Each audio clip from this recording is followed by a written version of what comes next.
My student submitted the most disturbing living history project I've ever seen. One of my least favorite parts about being a middle school history teacher is the bullshit living history assignments we give at the end of every school year. Kids are supposed to sit with their grandparents and videotape, voice record, or transcribe their oldest memories for posterity, and for an easy way to bring up their GPA. I have been doing this for 17 years, and when I collected the projects this time around, I assumed they would be as dull, if not duller than usual. This had not been a particularly bright class. So I went home, poured myself a glass of wine, and prepared for a long night of I only owned 2 pairs of pants when I was your age and my brother got beat with a newspaper for hitting a baseball into a neighbor's yard. And of course, these projects were peppered with innocent old person comments that were so horribly sexist and racist you just had to laugh. Now, I had a girl in my class whom I will call Olivia.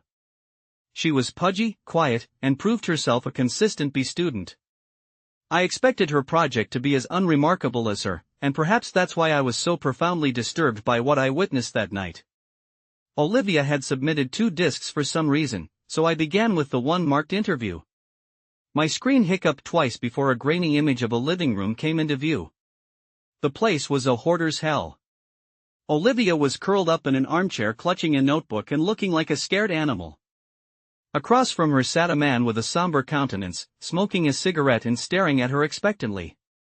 "Go ahead," a woman's voice whispered from behind the camera. Olivia's owlish eyes flashed towards the screen, then back to the man. "I am here with my great-uncle Stephen," she began almost inaudibly. "He is going to tell us about his oldest memories from being in the army." Great-uncle Stephen looked like he'd rather be in a goddamn trench at the moment, but he waited patiently for the questions to begin.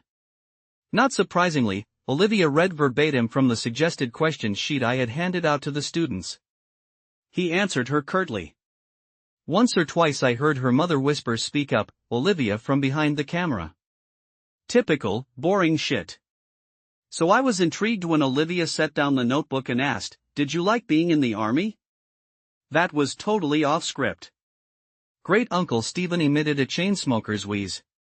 "Nope. Glad to get out of my town though." "Where did you go?" "Balkans." "Aha," she said. I doubted she knew what the Balkans were, and my suspicion was confirmed when she asked, "Was Bacchus very different from here?" "Yes." Mom cleared her throat from behind the camera, perhaps encouraging Great-uncle Stephen to be a little more forthcoming.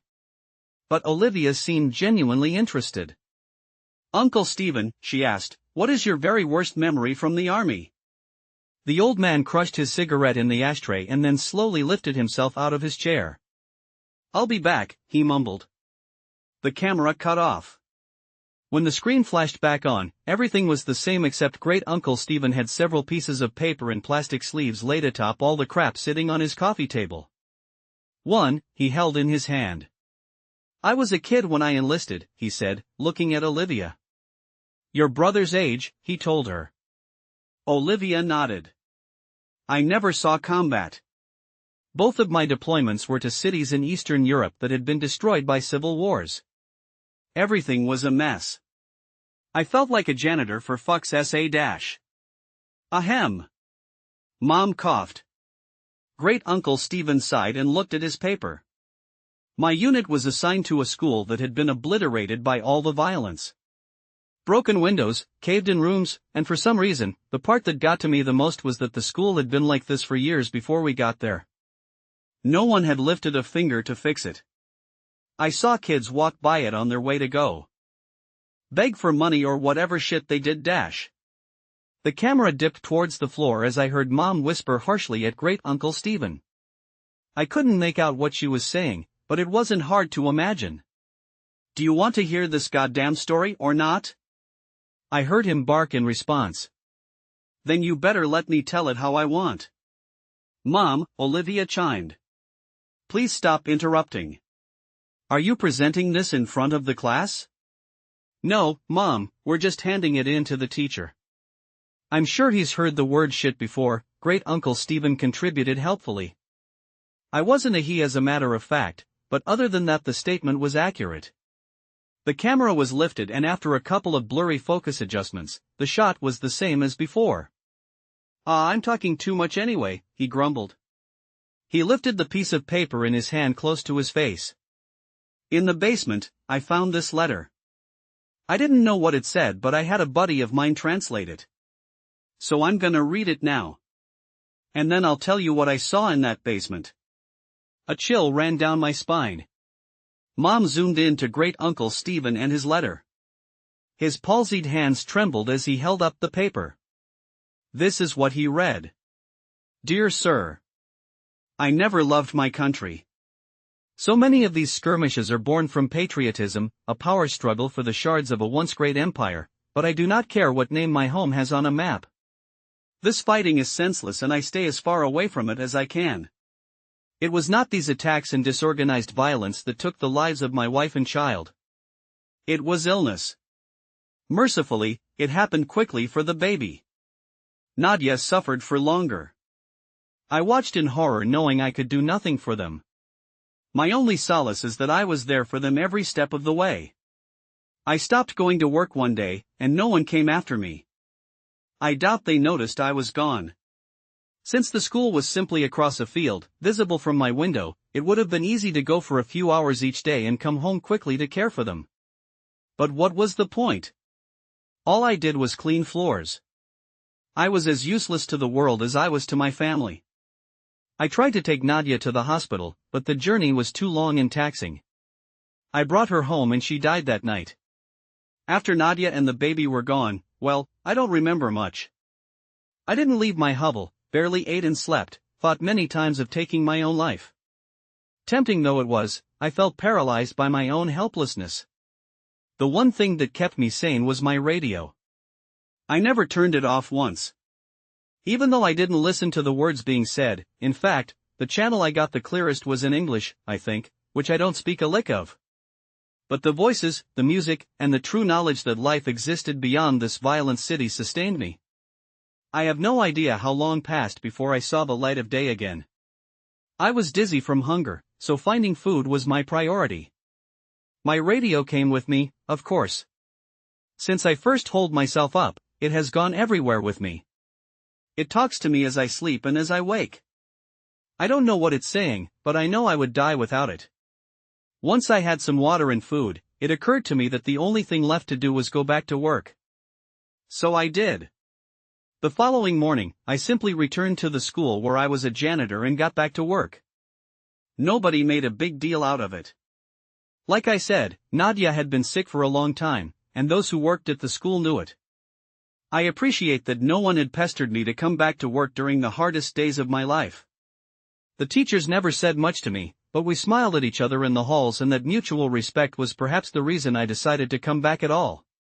The place had gone to the dogs without me, so I simply grabbed my broom and rags from my closet and set to cleaning. Everyone is grateful to have me back, I know. And the best part is that nobody minds my radio. I bring it with me everywhere and keep the volume low enough not to disrupt the students. No one has ever complained. In fact, I suspect they like it. The schoolhouse is not very big, but does require a lot of maintenance. The floors are always sticky and stained, so I spend most of my time mopping. Kids make messes, I guess that's why I'm still in business. Sometimes I have to move things around to make sure I get every spot on the floor beautiful and clean, but I take pride in that. And the repairs. The school always needs tune-ups here and there, and I am happy to help. Some days I'm reconstructing a desk that broke as I whistle along with the radio, other times I handle more serious, structural issues. Days when I have work like this, I feel truly instrumental, like a cog in a larger machine. How could this school survive without me? It took me a long time, but I once again feel that I have purpose. There is a larder behind the school that is full of preserved food. In lieu of payment, I am allowed to take as much food as I need. That arrangement is fine. What would I do with money anyway? I used to bring the food back to my home, just one field away from the school, but when I started sleeping in the basement no one seemed to notice. This school is special to me and I cannot leave it unguarded. When I am besieged with memories of my wife and baby, I turn up the volume on the radio to drown out such thoughts. It works for me every time. Except this morning. Because this morning, I woke up to dead silence. I frantically examined the radio to see what had happened. I honestly cannot tell you how many days in a row I have been using it. Did it simply live out its life and die naturally? I have spent the entire day trying to fix it. Most of this time, I have been crying. I am losing my mind without it. I have given myself until sundown. If I cannot fix it by then, I am going to take my life. I am writing this because the sunlight is starting to die and I know what my fate shall be. I have thought about taking one last walk through the halls of my school, saying goodbye to the students and teachers. I know I will be missed. But I cannot bring myself to leave this room. I cannot go anywhere knowing that my radio is dead in here. There are no more tears in me. It feels now like I can't catch my breath. I vomited what little food I had in my stomach and I am growing dizzy again, like I did after Nadia died. I am not long for this world. But before I take my life, I have closed the door to this room and stuck a chair beneath the handle. It is the only room in the basement and has a small casement that lets in just enough light for me to see what I am doing. If anyone is kind enough to come looking for me, they should not be met with this gruesome sight. Perhaps they will see the door is blocked, smell my rotting body, and simply forget I ever existed. But I have placed both my radio and this note outside the door. Kind sir, if you are reading this, I have one humble request, please fix it. Save my radio. It did not deserve to die in its sleep and I am ashamed that I cannot revive it. Now I am ready to join Nadia and little Ludmila in heaven. I hope this school can find another janitor who loves and cares for it the way I do. The hour is now. Do not forget my radio. Stanislav. When Mom zoomed back out, Olivia had tears in her eyes. Thank you for sharing, Uncle Stephen, Mom said, her voice choked. I think we have enough. Wait. Olivia chirped. He said there's more. What did you find? Before Great Uncle Stephen could open his mouth, the image disappeared. My jaw dropped. Was that it? What did Great Uncle Stephen see? I promptly remembered that there was a second disc. This one was unmarked, but I hoped it contained the rest of the interview. There was no video, only audio. The voice that started up was Olivia's. Hi Miss Garrity. I'm sorry about my mom, but she refused to record the rest of what my uncle was saying. But I asked him to continue and secretly recorded the story as a voice memo on my phone. I remember you said earlier this year that history is written by the people who win wars. She sucked in a breath and commenced crying. But everyone's history is important, even if they are sad, pathetic people and even if they never won a single thing in their life.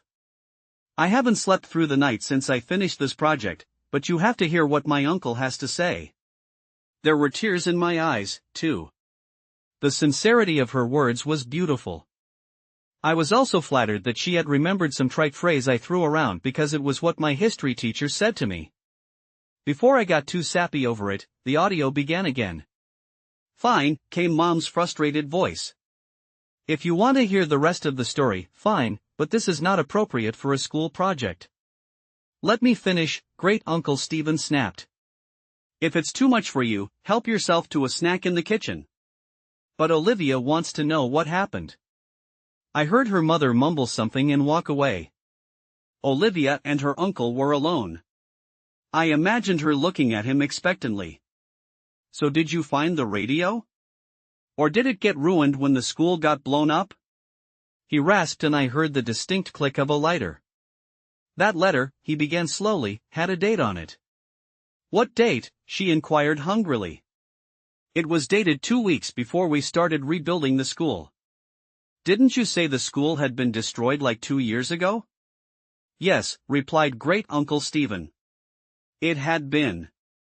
There was silence as I felt goosebumps on my arms.